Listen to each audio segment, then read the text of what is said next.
say freedom in surgical maneuvers, because we can be sure where is the blood supply of the flap. And we can manipulate the whole flap and give better shape and project better mandibular contours. Είμαστε λοιπόν εδώ στο 10ο Παγκόσμιο Συνέδριο Πλαστικής Χειρουργικής ΕΚΟΜ, το οποίο συνεχίζεται με ιδιαίτερη επιτυχία, και κοντά μου τώρα έχω τον κύριο Ανδρέα Φουστάνο, πλαστικό χειρουργό, του οποίου η ομιλία μόλις ολοκληρώθηκε, την άκουσαν με ιδιαίτερο ενδιαφέρον οι συνάδελφοί του. Κύριε Φουστάνο, καλησπέρα. Καλησπέρα σας. Ευχαριστούμε πολύ και που εσείς θα μιλήσετε στο αύριο της υγείας. Λοιπόν, φαίνεται το ενδιαφέρον, κύριε Φουστάνο, που το θέμα που είχε η ομιλία σας, που ολοκληρώθηκε, και οι συνάδελφοί σας με ιδιαίτερο ενδιαφέρον την παρακολούθησαν από ό,τι είδαμε όλοι πάνω. Κοιτάξτε, δείτε, στα συνέδρια αυτό που είναι ενδιαφέρον είναι να μεταφέρεις τις εμπειρίες σου. Μάλιστα. Εγώ σε αυτή την παρουσίαση μετέφερα μια εμπειρία 30 ετών πάνω σε χειρουργική του μαστού, και η οποία πιστεύω ότι πάντα έχει ενδιαφέρον, γιατί ο μαστός είναι ένα όργανο με το οποίο ασχολούμαστε πάρα πολύ στην πλαστική χειρουργική. Ναι. Και ενδιαφέρει απόλυτα τη γυναίκα. Είναι από τις πιο δύσκολες επεμβάσεις, διότι είναι ένα όργανο το οποίο είναι ευαίσθητο και πρέπει και να το αναμορφώσεις και να του δώσεις ένα ωραίο σχήμα και να το καλυτερεύσεις χωρίς να του χαλάσεις τη λειτουργία του, την ανατομία του, γιατί είναι και αυτό πολύ βασικό. Βέβαια. Λοιπόν, χειρουργώντας χρόνια πάνω στο ίδιο θέμα, αποκτάς εμπειρίες, τις οποίες καλό είναι να τις μεταδίδεις στους νεότερους για να μπορέσουν και αυτοί να, με τη σειρά τους να έρθουν και να ασχοληθούν με τα ίδια θέματα. Πάρα πολύ ωραία. Είναι πάρα πολύ ωραίο, κύριε Φουστάνο, γιατί η ομιλία σας δεν είχε να κάνει, από ό,τι μας αναφέρατε τώρα, μόνο με το θέμα της αισθητικής, αλλά γενικότερα της υγείας, της καλής κατάστασης του μαστού, γιατί είναι ένα πολύ ζωτικό όργανο για τη γυναίκα, έτσι δεν είναι ο μαστός, και είναι πάρα πολύ σημαντικό αυτό το πράγμα. Και όταν ειδικά κάνουμε αισθητική χειρουργική, είναι πολύ σημαντικό να λαμβάνουμε υπόψη μας και την λειτουργία του κάθε οργάνου, μέρους του σώματος, με οτιδήποτε ασχολούμαστε. Έτσι. Γιατί δεν είναι μόνο η αισθητική, πρέπει να δουλεύει και σωστά. Σωστά, πολύ σωστά. Γιατί πάνω απ' όλα η σωστή υγεία του ασθενούς.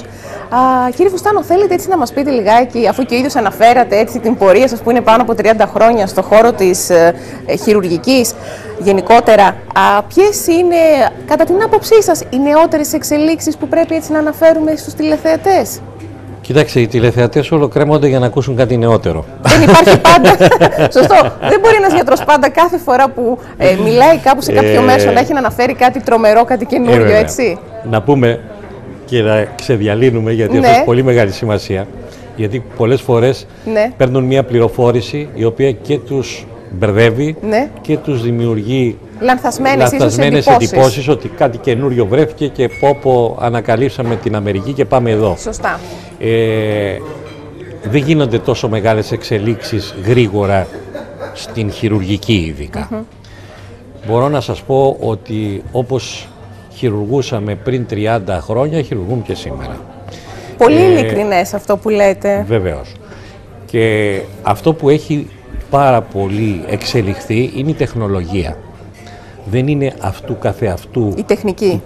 Είναι η τεχνολογία την οποία χρησιμοποιούμε και η οποία μας διευκολύνει τη δουλειά μας. Έτσι, κάθε χρόνο μπορεί να βγαίνει ένα καινούριο μηχάνημα, μια καινούρια μέθοδος χειρουργική, ένα καινούριο υλικό το οποίο μπορεί να είναι καλύτερο από τα προηγούμενα. Όμως οι μέθοδοι στη βάση τους δεν αλλάζουν. Βελτιώνονται σε αυτό που είπα προηγουμένως. Υπάρχουν πολύ μικρά εξελικτικά βήματα. Με την εμπειρία του κάθε γιατρού, χειρουργώντας το ίδιο πράγμα επί χρόνια, βελτιώνει την τεχνική. Δηλαδή βλέπει από τα προηγούμενα περιστατικά του τι θα μπορούσε να βελτιώσει, τι θα μπορούσε να αλλάξει και το βελτιώνει. Θεαματικές αλλαγές δεν υπάρχουν. Σωστό. Έχετε πολύ δίκιο που το λέτε, κύριε Φουστάνο. Διότι βλέπουμε πολλές φορές και έρχονται, ας πούμε, ασθενείς και λένε άκουσα για την καινούρια μέθοδο τάδε. Και είναι μια παλιά την οποία να αναμασάνε, ας πούμε. Σωστό. Πρέπει κάπου να σταματήσουμε αυτό να το κάνουμε εμείς οι γιατροί.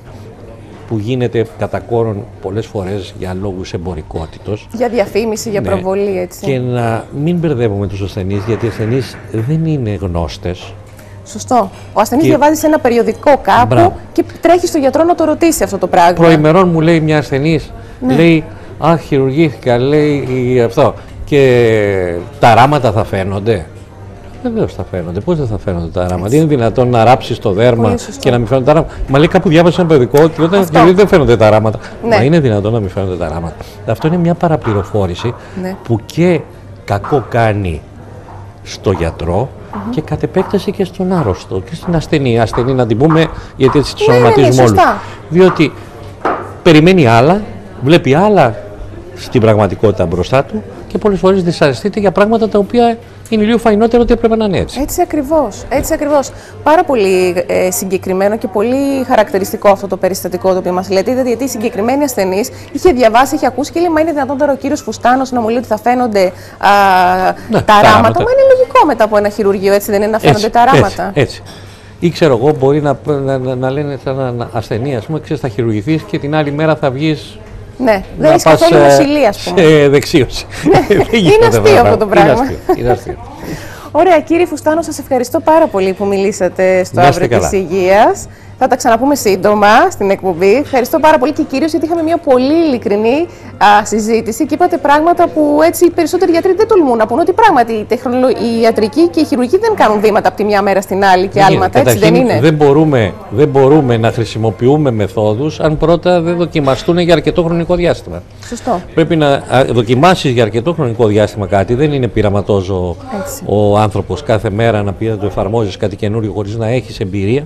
Έτσι ακόμα ακριβώς. Και στα υλικά, ακόμα σε οτιδήποτε χρησιμοποιούμε, πρέπει να υπάρχει πείρα. Είδατε προκαιρού υλικά τα οποία δημιούργησαν θόρυβο. Πέρυσι τον Φεβρουάριο, με τα ενθέματα, το οποίο βέβαια. δεν είναι η πραγματικότητα αυτή. Δηλαδή από μία, να το πούμε, αμέλεια στη χρήση κάποιου υλικού το οποίο δεν ελέγχθηκε, δεν πέρασε όλα τα στάδια τα οποία έπρεπε να περάσει για να φτάσει να εφαρμοστεί στον άνθρωπο, βρέθηκαν άνθρωποι να ταλαιπωρούνται χωρίς λόγο. Έχετε απόλυτο δίκιο. Πάρα πολύ ωραία. Κύριε Φουστάνο, σας ευχαριστούμε πάρα πολύ. Να είστε καλά. Ευχαριστώ πολύ.